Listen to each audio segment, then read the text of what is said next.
La colección Archivos es una colección de ediciones críticas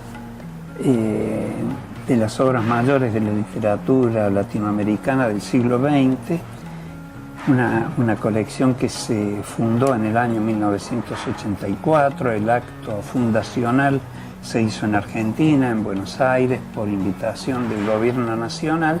y fueron 8 países, 4 países latinoamericanos y 4 países europeos, era Argentina, Brasil, Colombia, México, y por el otro lado España, Francia, Italia y Portugal, representantes de instituciones culturales de estos 4 países habían firmado un acuerdo para realizar esta colección que por un lado se proponía dar a conocer estas obras en una versión, con una formulación, digamos, que fuera lo más correcto posible, porque la literatura latinoamericana durante mucho tiempo sufrió de malas ediciones, de ediciones descuidadas, etc. Y por otra parte, de reproducir en esa colección algunos documentos desconocidos del archivo del escritor que echaban una luz nueva sobre los significados propios de la obra. Esta colección tenía como objetivo editar en el comienzo 110 títulos considerados como los más representativos del siglo XX. Yo había terminado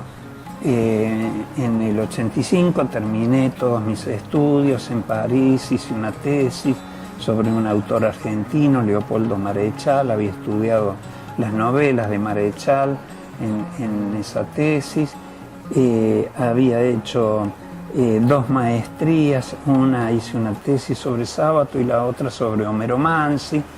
y me estaba preparándome para ingresar en la vida universitaria. Pensaba que iba a terminar como profesor en una facultad de literatura hispanoamericana.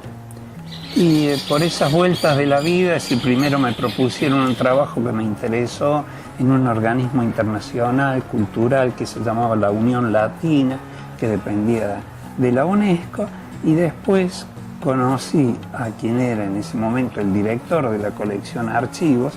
que era un gran filólogo italiano que se llamaba Amos Segala, quien me estaba llevando adelante esta empresa, que era una empresa que se iba agrandando cada vez más, prácticamente solo con una secretaria italiana, y necesitaba un latinoamericano que estuviera allí, que pudiera acompañarlo para sacar adelante esto, porque ya había casi más de 200 investigadores trabajando o comprometidos en trabajos que tenían que ver con los libros de la colección, y ya era demasiado para este equipo tan reducido. Y ahí tuve una disyuntiva, es decir, porque en ese momento de nuevo estaba pensando en integrarme en la universidad como profesor, y tomé la decisión, que me resultó, porque pasé una vida más interesante, creo, de trabajar como editor y no como profesor universitario. De todos modos, bueno, la colección Archivos me ha dado la posibilidad desde el comienzo de enseñar, de dictar seminarios, de estar en contacto, ¿no?, con los estudiantes, que es otro de los grandes placeres de mi vida, además de hacer libros.